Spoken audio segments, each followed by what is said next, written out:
오늘 우리 함께 살펴볼 하나님의 말씀은 데살로니가전서 5장 23절에서 28절입니다.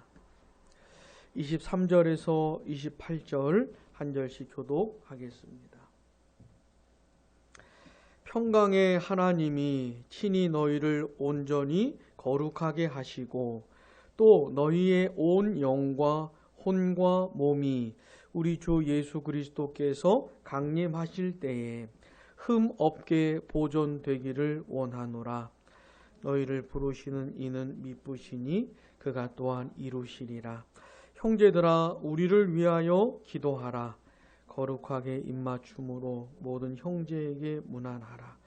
내가 주를 힘입어 너희를 명하노니 모든 형제에게 이 편지를 읽어주라. 우리 주 예수 그리스도의 은혜가 너희에게 있을지어다. 아멘. 오늘은 데살로니가 전서를 살펴보는 마지막 시간입니다. 데살로니가 교회는 잘 아시는 것처럼 사도 바울이 그곳에 있는 회당에 들어가서 3번의 안식일 동안 복음을 전하면서 세워진 교회입니다. 비교적 짧은 기간에 사역을 했음에도 불구하고 수많은 사람들이 그리스도 예수를 영접하고 구원을 받고 주님의 몸된 교회가 세워지게 된 것이죠. 바울은 예수 그리스도를 전했는데 이 바울이 전했던 메시지가 그냥 사람의 말로 전해진 것이 아니고 성령의 역사가 있었지요. 능력과 성령과 큰 확신 가운데 복음이 그들에게 임했습니다. 이 성령의 역사, 성령의 능력과 나타남이 있을 때에는 복음이 전해지는 기간과는 상관이 없는 것이죠. 아무 상관이 없는 것이죠. 그 대표적인 사례가 이 데살로니가 교회입니다. 성령의 역사만 있다면은 복음이 영혼들을 구원하고 주님의 몸된 교회를 세우는데 기간과는 상관이 없는 것이죠. 이 데살로니가 성도들은 바울이 복음을 전할 때 사람의 말이 아니고 하나님의 말씀으로 받아들였다고 했습니다. 그리고 그 말씀의 역사가 그들 가운데 나타났던 것이죠. 사도 바울도 바울이 사도이긴 하지만은 그러나 그가 복음을 전하는 곳곳마다 이런 역사가 나타났던 것은 아니죠.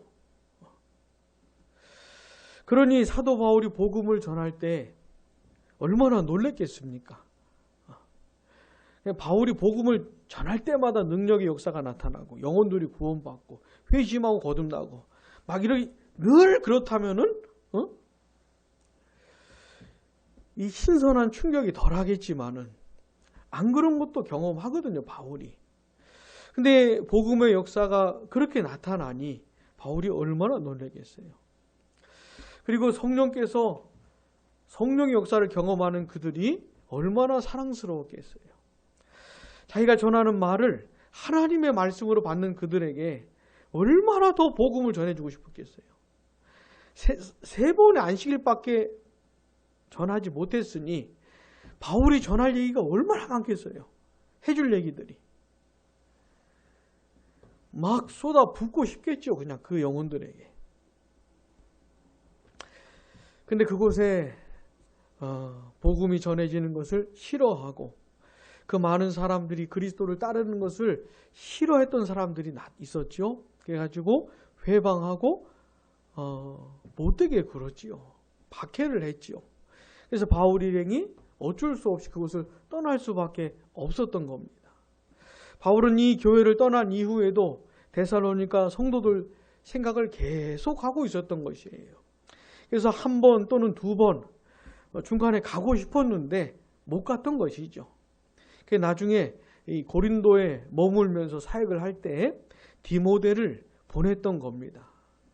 과연 이 데살로니가 성도들이 과연 주님을 부인하지 않고 그 고난 중에도 그 환난 가운데도 주님을 신실하게 붙들고 있을는지, 과연 그들이 주 안에 굳게 서 있을는지 조마조마한 마음으로 디모데를 보냈는데 그가 가져온 소식이 너무 좋았지요. 조마조마하던 바울이 이제 우리가 살겠다고 고백할 정도로 너무 기쁜 소식을 가지고 온 겁니다, 디모데가. 그래서 그들을 그렇게 붙들어 주시고 보호해 주셨던 하나님께 감사하는 마음으로 놀라운 성령의 역사가 나타났던 그들 하나님께 감사하는 마음으로 이 편지를 쓴 것이 데살로니가 전서였던 겁니다. 데살로니가 전서를 시작하면서부터 하나님께 하나님을 향한 감사가 막 터져 나오죠. 감사가. 그들 가운데 믿음의 역사와 사랑의 수고와 또 소망의 인내 이런 역사가 있었던 겁니다. 진짜 그들 가운데 복음의 능력의 역사가 나타났던 것이죠. 믿음과 사랑과 소망, 진짜 그런 것들이 나타났던 것이죠. 그리고 믿음의 소문이 그들로부터 퍼져나가게 된 것, 이런 것들 생각하면서 하나님께 감사했었죠. 또 바울이 감사하면서 이 데살로니가 성도들에게 권면을 했는데 어떤 내용들이었습니까?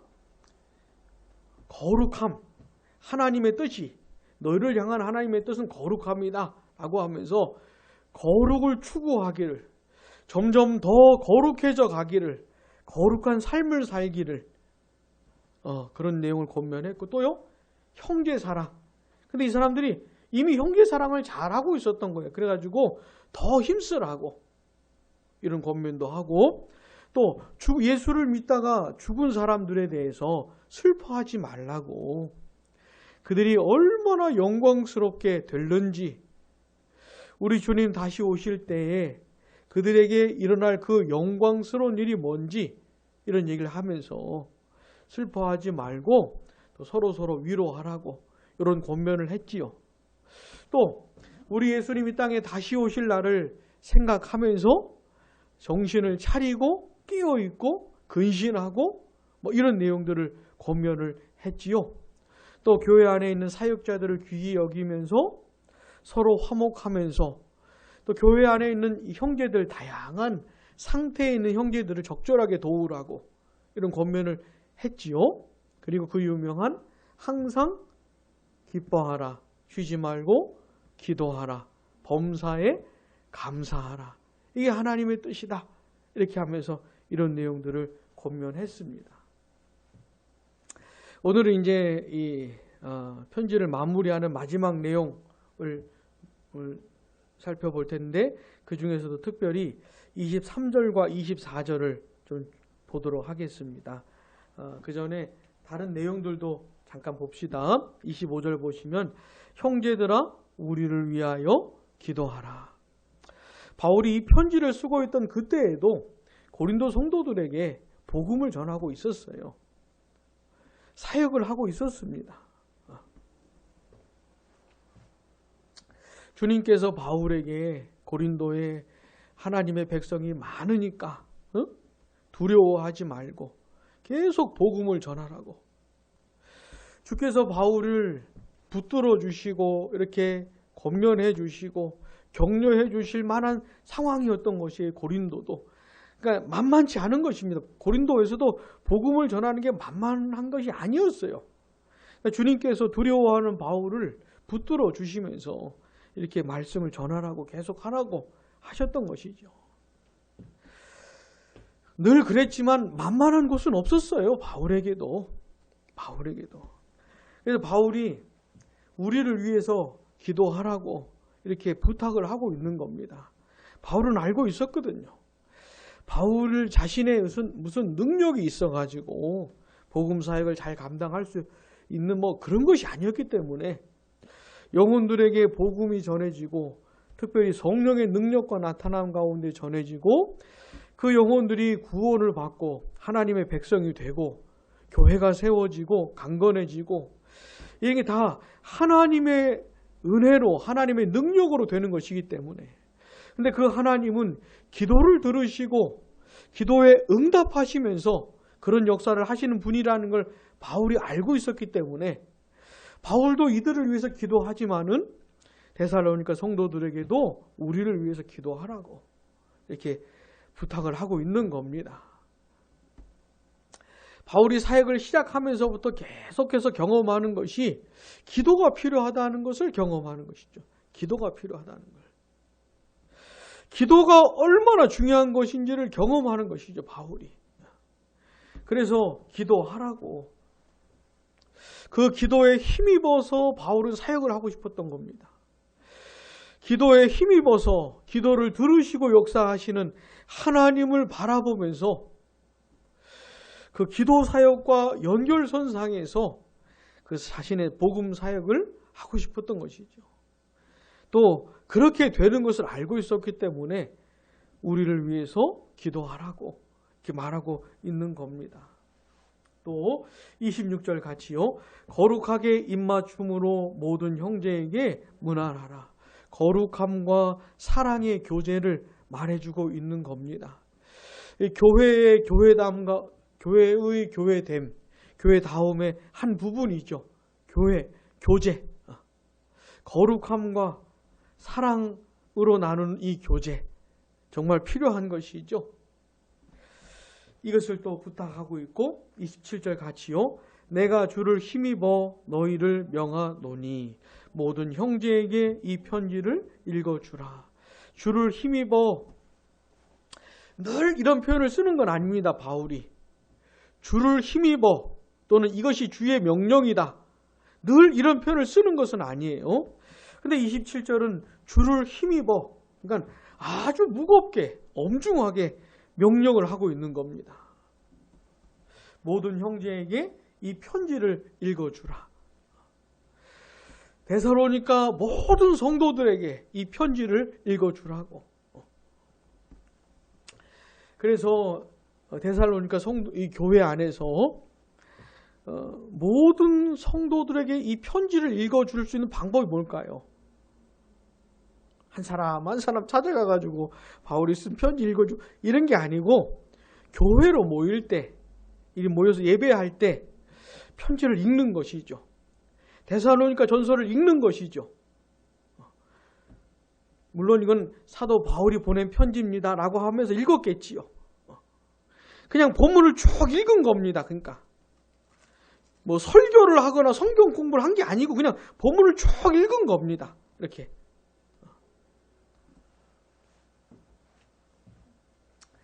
데살로니가 교회에서는 이 데살로니가 전서가 읽혀졌을 겁니다. 이 명령을 따라서.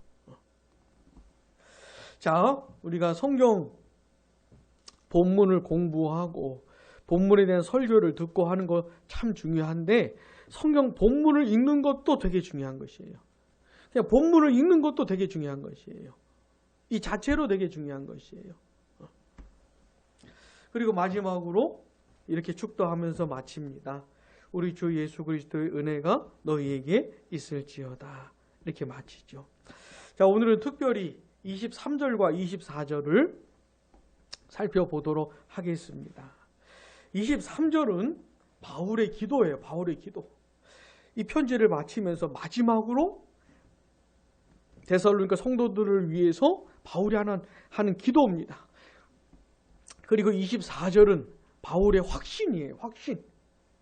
그 기도를 들으시고 역사하실 하나님에 대한 확신입니다. 자, 먼저 23절 같이 읽어보겠습니다. 평강의 하나님이 친히 너희를 온전히 거룩하게 하시고 또 너희의 온 영과 혼과 몸이 우리 주 예수 그리스도께서 강림하실 때에 흠 없게 보존되기를 원하노라. 아멘. 원한다는 건 지금 바울이 기도하고 있는 것이에요. 근데 기도하는 내용이 첫 번째 뭡니까? 하나님이 친히 너희를 온전히 거룩하게 해달라는 기도예요. 자, 바울은 이 데살로니가전서 4장에서 이들에게 권면을 했어요. 너희를 향한 하나님의 뜻이 거룩함이다 라고 하면서 거룩을 추구하라고, 점점 더 거룩해지라고, 거룩한 삶을 살아가라는 그런 권면을 했습니다. 그러니까 이 거룩이라고 하는 건 데살로니가 성도들이 추구해야 될 것이에요. 온 힘을 다해서 사력을 다해서 추구하고 애써야 될 겁니다. 노력해야 되는 부분이에요. 거룩해져 가야 되는 것이에요. 거룩을 위해서 싸워야 하는 것이에요.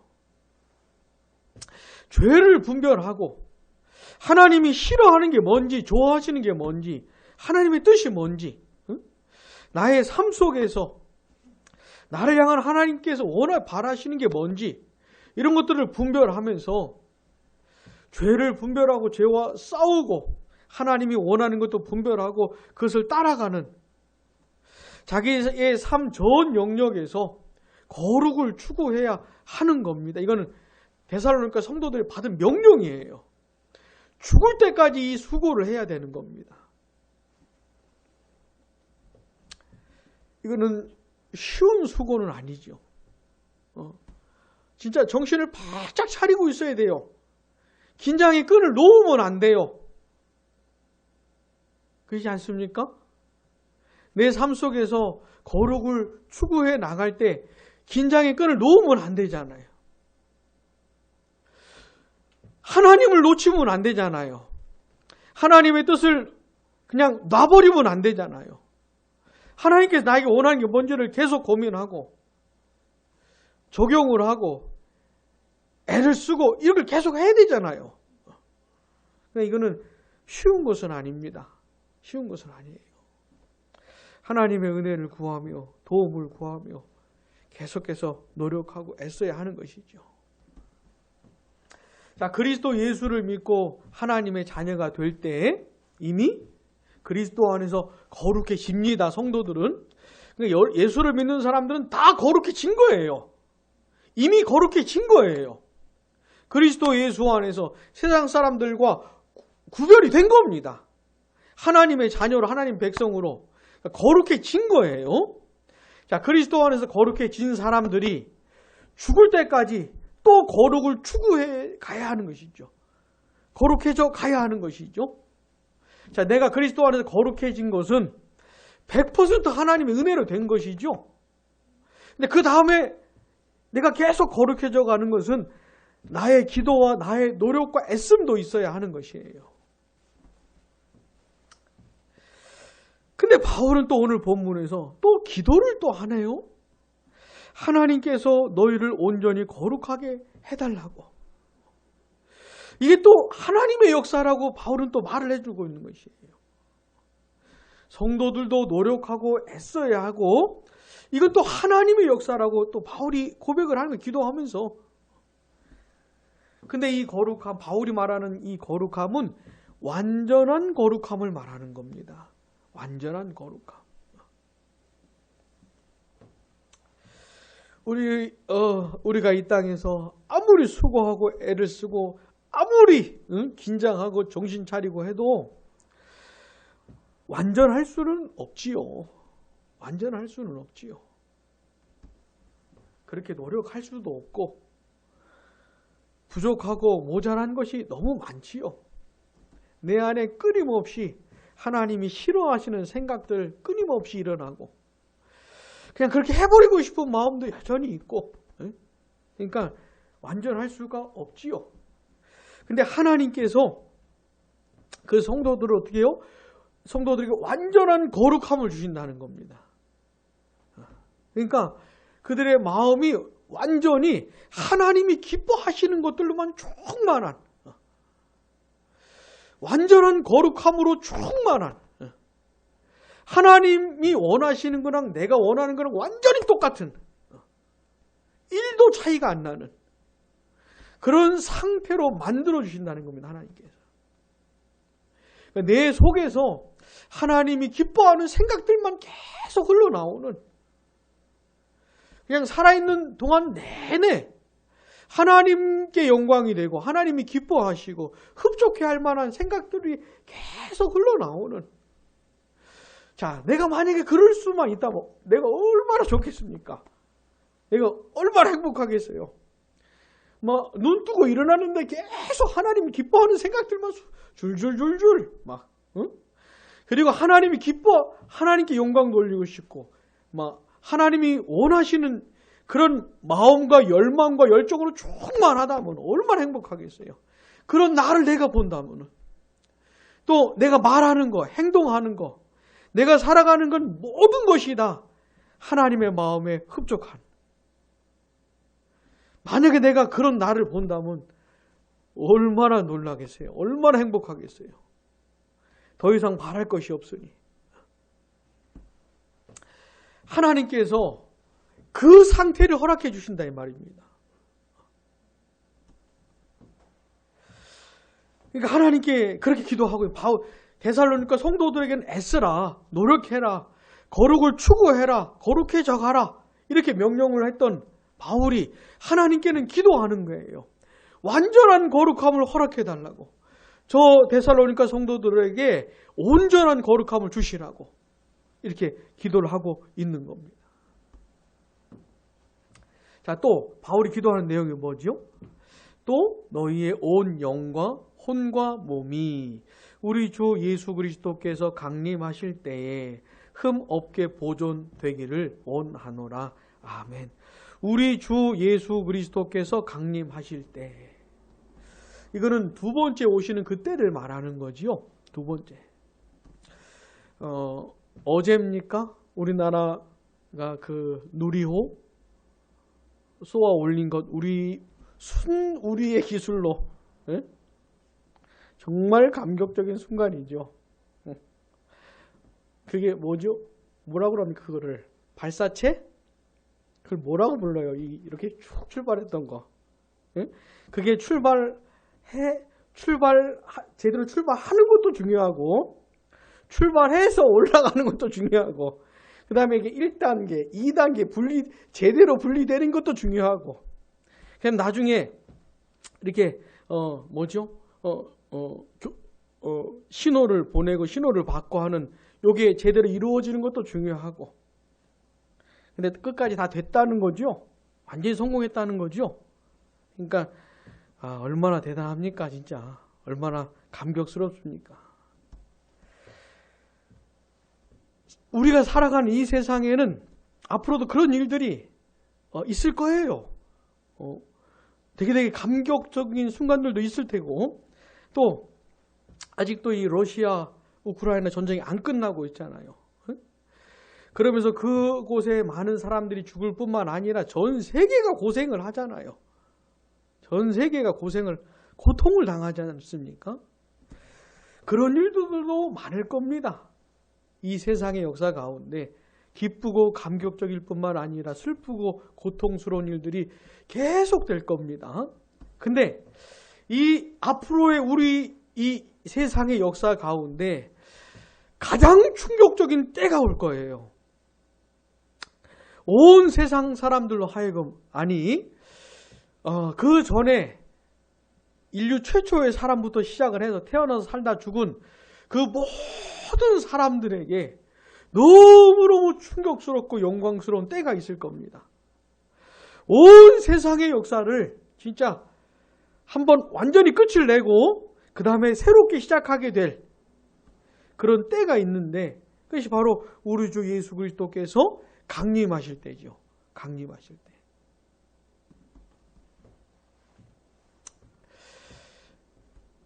하나님의 구원받은 백성들, 그리스도 예수를 믿고 하나님의 자녀가 된 사람들, 하나님의 선택받은 사람들, 그들과 복음을 거절하고 예수를 안 믿는 그런 사람들, 그 두 부류의 사람들이 완전히 분리가 되는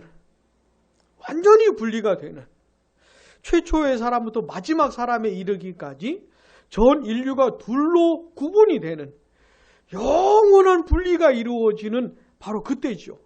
주님이 다시 오시는 그때.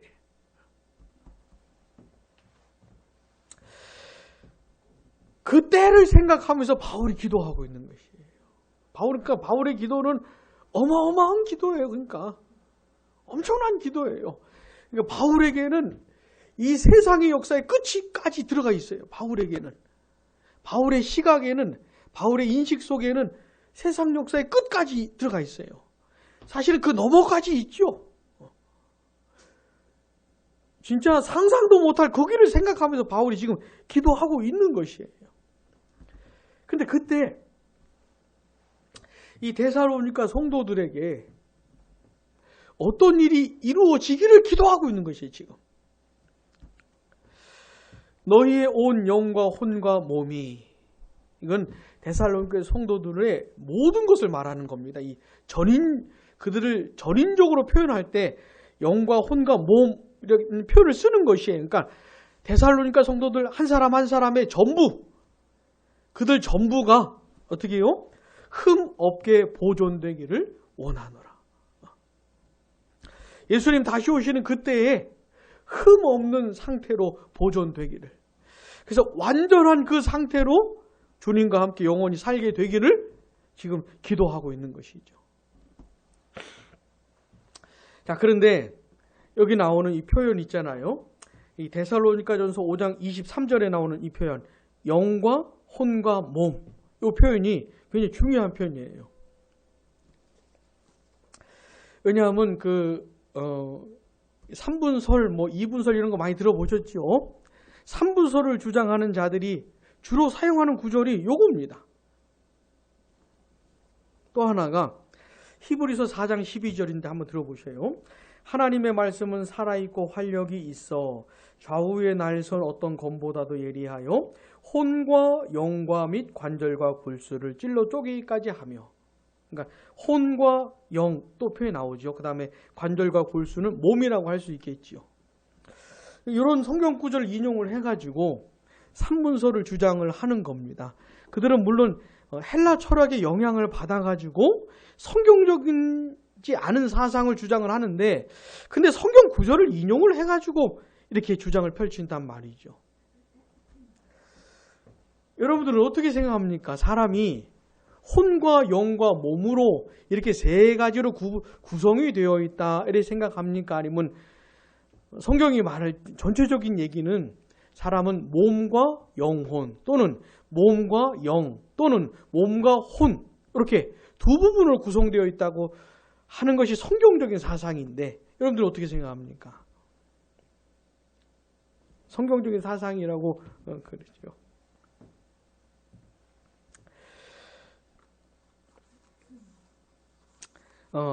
성경은 사람에 대해서 말을 할 때 전인적으로 생각을 해요. 몸 따로 영혼 따로 이렇게 구분하는 게 아니고 통으로 보는 겁니다. 몸 안에 영혼이 있는 거지 않습니까? 연합되어 있는데 이걸 사람을 볼 때 통으로 보는 겁니다. 이게 성경적인 사상인 것이 이게. 근데 이게 전인격적으로 사람을 보지만은, 근데 이 성경 구절에는 사람이 어떤 요소들로 구성이 되어 있는 그런 의미가 담겨있는 그런 구절들이 있어요. 대표적인 것이 창세기 2장 7절이잖아요. 하나님이 사람을 처음 만드실 때 여호와 하나님이 땅의 흙으로 사람을 지으시고 생기를 그 코에 불어넣으시니 사람이 생명이 되니라. 땅의 흙, 그 다음에 생기. 그래가지고 사람이 이제 생명이 됐다는 것인데, 이 생명이라는 말이 뭐냐면 이 전인적인 사람이 됐다는 겁니다. 통으로 살아있는 그 존재 있잖아요. 그런 표현인 것이에요. 근데 여기 보니까 이 몸, 그 다음에 영혼에 해당되는 그런 표현이 있어서 사람은 영혼과 몸 또는 혼과 몸, 영과 몸 이렇게 구성되어 있다 이렇게 말을 하고 있는 것이죠. 근데 정말 중요한 건 뭐냐면 그냥 통으로 보는 겁니다. 통으로 보는 거예요. 나중에 우리가 새 하늘과 새 땅에서 살 때에도 통으로 사는 겁니다. 이 하나가 되어서 사는 것이죠. 또 성경적으로 볼 때는 여기 나오는 이 혼과 이 영이라는 표현이 이렇게 교호적으로 어떤 곳에서는 혼이라고 쓰고 어떤 곳에서는 영이라고 쓰고 어떤 곳에서는 영혼이라고 쓰고 이렇게 바꿔 쓸 수 있는 표현인 것이에요. 그래서 이 데살로니가전서 5장 23절을 가지고 3분설을 주장하는 자들 앞에서 혼란을 겪을 필요가 없는 겁니다. 그러니까 바울이 기도하는 건 뭡니까? 데살로니가 성도들 전부가. 그러니까 바울은 데살로니가 성도들 생각할 때 이 전체를 생각하는 것이에요.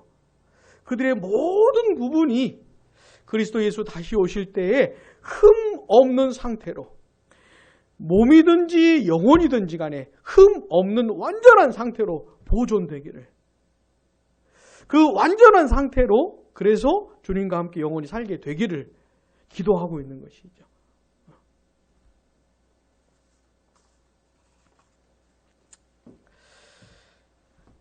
자, 바울이 지금 데살로니가 성도를 위해서 이렇게 기도하고 있는데 어때요? 이 기도가 응답될까요?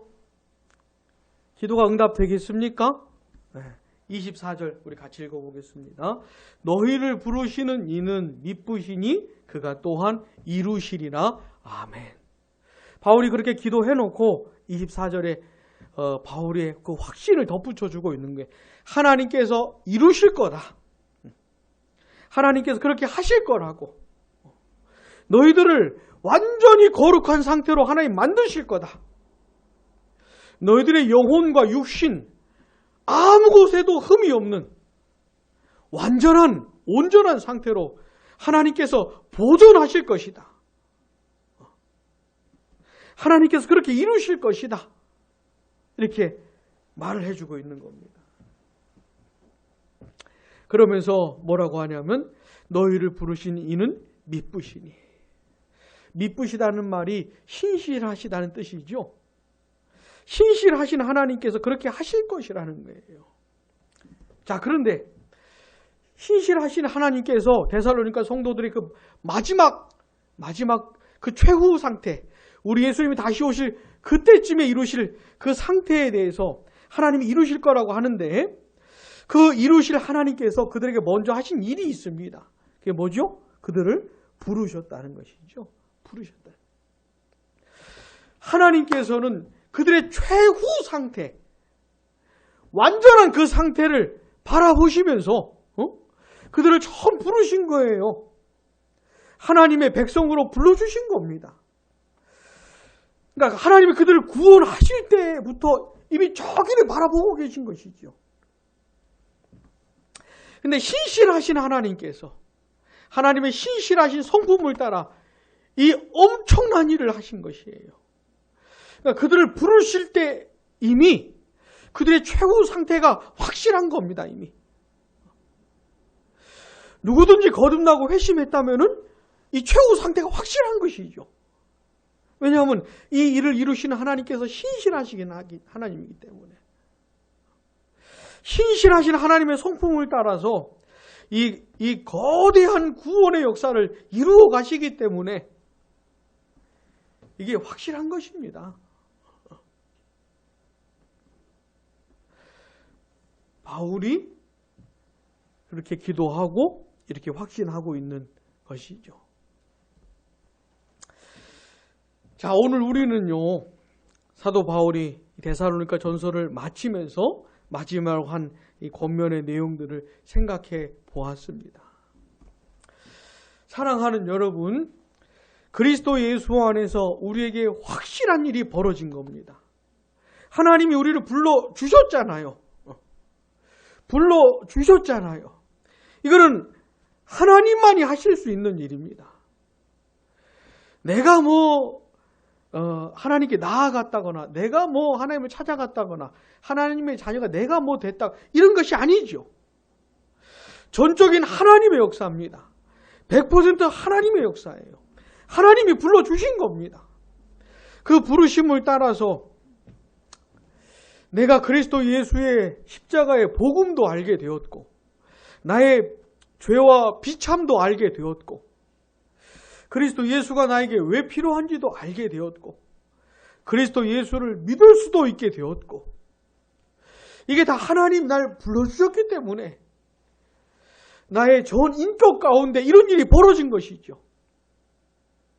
하나님 날 불러주셨기 때문에 그리스도를 향해서 내가 전인격적인 반응을 볼 수가 있게 된 겁니다. 그리스도를 믿을 수 있게 되었죠. 그리스도를 나의 구주로 모시게 된 겁니다. 내가 온 마음으로 그리스도를 붙들 수 있게 된 겁니다. 이게 하나님이 나를 부르셨기 때문에 이렇게 된 것이죠. 근데 하나님께서 그렇게 하실 때 나타내신 성품이 있었는데 그게 뭡니까? 그게 신실함이에요. 신실하심. 하나님이 신실하심으로 그렇게 하셨기 때문에 그의 마지막 최후 상태도 하나님의 신실하심을 따라 보장이 되는 것입니다. 하나님은 이랬다 저랬다 하는 분이 아니고 하나님은 한 번 구원하신 영혼 끝까지 책임지시는 분이시기 때문에 하나님의 신실하심을 따라 되는 것이기 때문에 우리의 최후의 상태도 확신할 수가 있는 것이죠. 그가 이루시리라. 확신할 수가 있는 겁니다. 사랑하는 여러분, 24절을 꼭 기억하시기 바랍니다. 24절을 꼭 기억하시기 바랍니다. 어떻게 나 같은 죄인이 부르심을 받게 되었는지, 하나님의 신실하심을 따라 됐다는 것, 그 하나님의 신실하심에 나의 모든 것이 걸려 있다는 것. 바울이 굳이 영과 혼과 몸 이렇게 구체적으로 나눠가면서 이렇게 표현을 했던 이 전인격적인 이 표현이 우리에게 다 보장이 되는 것이에요. 우리의 모든 것이, 우리의 모든 것의 최후의 상태가 보장이 되는 겁니다. 자, 어떻게 될 겁니까? 우리 나중에 우리 예수님 이 땅에 다시 오실 때 우리 어떻게 됩니까? 완전한 거룩함을 받게 됩니다. 완전히 거룩한 상태가 돼요. 내 몸과 영혼, 나의 모든 것이 흠없이 그때까지 보존될 뿐만 아니라 그때 어떻게 됩니까? 완전히 거룩해지죠. 내 생각에서 100% 하나님이 기뻐하는 것들만 나옵니다. 죄가 완전히 없어요. 내 안에 죄가 없어요. 죄에 영향받지를 않습니다. 내 모든 생각이 하나님을 기뻐하는 것들만 가득한 것이에요. 내 마음도 하나님을 사랑하고 하나님 뜻대로 살고 싶고 막 이런 것들로 가득하고 내 말과 내 행실도 100% 하나님이 흡족해할 만한 자 그런 상태가 될 겁니다. 내가 하나님이 그렇게 만드실 거라는 거예요.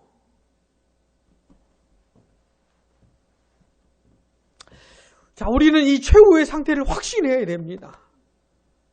그러니까 처음 나를 부르셨을 때 그 은혜와 이걸 기억하고 그리고 이 최후의 상태, 확실한 그 최후의 상태를 바라보면서 현재를 살아가야 되는 겁니다. 현재를.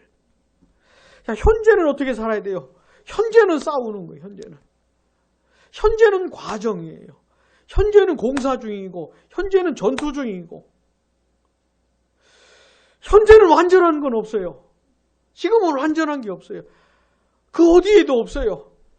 일단 나 자신에게 완전함이 없어요. 온전함이 없어요. 계속 시달려요. 내 영혼이 계속 시달려요. 그래 이 몸도 이제 잘 따라주질 않아요. 몸도. 하나님이 원하시는 걸 생각을 해도 이 몸이 잘 따라주질 않아요. 자, 그렇게 사는 겁니다. 일단 나에게 완전함이 없고 또 내가 살아가는 현장에도 완전함이 없어요. 교회도 가정도 직장도 학교도 내가 살아가는 이 삶의 현장도 완전함은 없어요. 내가 하나님께 기도하면서 애쓰고 분투한다 할지라도 어디에도 완전함은 없어요. 다만 뭡니까? 과거에 베푸신 그 은혜를 기억하면서 나를 불러주신 하나님의 은혜 돌아보면서 그 신실하신 하나님 바라보면서 나의 최후의 상태, 확실하게 주실 이 최후의 상태를 바라보면서 현재를 살아갈 뿐입니다. 이것뿐이에요. 근데 그렇게 애쓰고 노력할 때 때로는 하나님께서도 은혜를 베풀어 주시고 위로해 주시고 최후의 상태가 너무너무 선명하여서 비록 내가 지금은 이렇게 고통을 당하고 이렇게 힘들고 어려운 부분이 있으나 그러나 나중에는 완전한 상태로 이루실 그 하나님을 이게 너무 확실하게 바라보게 되면서 참 위로가 되고 격려가 되고 용기를 얻고 다시 또 투쟁하고 싶은 싸우고 싶은 이런 힘을 얻기도 하고 또 어떤 때는 아무리 기도하고 애쓰고 노력해도 별로 위로도 안 해주시고, 응? 이렇게 힘을 주시지도 않는 것 같고, 격려해 주시지도 않는 것 같고, 그럴 때도 있어요. 하나님의 은혜를 주시고 힘을 주실 땐 또 받아가면서 하는 것이고, 또 내가 이렇게 기도하면서 애쓰고 노력하고 있는데 하나님이 도와주시지 않는 것 같을 땐 또 그런 대로 가는 겁니다. 또 그때는 또 그런 대로 가는 거예요. 사랑하는 여러분, 우리의 과거와 미래 꼭 생각하면서 현재를 살아가야 됩니다. 우리가 하나님의 자녀로서 현재를 살아갈 수 있는 비결이 뭐냐면, 현재 이렇게 어렵고 힘든 중에도 거룩을 추구하고 하나님 원하시는 걸 추구하며 살 수 있는 비결이 뭐냐면, 과거와 미래를 놓치지 않는 거예요. 하나님의 신실하심을 따라 나에게 이미 이루어진 이 과거, 날 불러주신 이 과거, 이거 잊지 않는 겁니다. 그리고 앞으로 확실히 이루실, 신실하신 하나님께서 확실히 성취하실 그 미래도 바라보는 겁니다. 과거와 미래가 확 보여야 돼요. 이게 선명하게 보이면 보일수록 현재를 살아갈 수가, 충성스럽게 신실하게 살아갈 수가 있는 것이에요. 과거와 미래를 놓쳐버리면 현재도 힘든 거예요. 현재도 놓치는 것이에요. 방황하는 것이에요. 어떻게 살아야 되는지 모르겠는 것이에요. 어느 길을 택해야 되는지 모르겠는 것이죠. 부디 이 불러주신 이 과거, 그리고 앞으로 완전하게 이루실 그 미래, 장래를 바라보면서 우리 현재를 씨름하고 노력하고 애쓸 수 있기를 원합니다. 자, 그런 성도들에게 우리 하나님께서 나중에 주시는 선물 같은 게 있어요. 선물. 불러주신 은혜, 나를 신실하신 하나님께 나를 불러주셨으니 나를 버리지 않으실 것이고 나를 최후의 완전한 상태로 이끌어 주실 것이다 하면서 현재를 살아가는 사람들에게 우리 하나님께서 나중에 선물같이 주시는 게 있습니다. 그게 뭐냐면은 평강이라는 게 평강. 그래서 23절에 바울이 누구에게 기도하냐면 하나님께 기도하는데 무슨 하나님이래요? 평강의 하나님이라는 거예요. 평강의 하나님. 우리 하나님께서 나중에 평강을 선물로 주세요. 근데 이 평강도 완전한 평강이에요. 완전한 평강. 흔들림 없는 평강. 영원히 100%로 지속되는 평강. 이런 찬송도 있잖아요. 복음서 내게 강 같은 평화. 자, 이 세상에서는 완전한 평화 없어요. 이거 누릴 수가 없어요. 이미 평강이 시작은 되었으나 부족한 거예요. 아직 모자라요. 완전한 게 아니에요. 때로는 평강이 내 안에 있기도 하지만 때로는 평강은 온데간데 없고 불안하고 두렵고 걱정스럽고 막막하고 그럴 때도 많은 것이죠. 그러나 성도들에게, 우리에게 나중을 바라보며 나아가는 우리들에게 마지막에 주신 선물 같은 것이 바로 평강인 것이에요. 우리 예수님 다시 오실 때에는 완전한 평강을 주십니다. 완전한 평강을 주셔요. 거기서는 노력할 것도 없어요. 애쓸 것도 없어요. 그냥 평강을 누리면서 하는 겁니다. 완전한 평강. 부디 과거와 미래를 기억하면서 나중에 주실 그 은혜와 평강과 그 완전함을 바라보면서 오늘 하루하루의 삶을 우리가 포기하지 않기를 원합니다. 그래도 하나님이 원하시는 것들을 추구하며 기도하며 애쓰며 때로 실패하고 좌절한다 할지라도 하나도 평안하지 않고 너무 괴롭기만 하다 할지라도 오늘 현재의 삶을 살아갈 수 있기를 원합니다. 기도하겠습니다.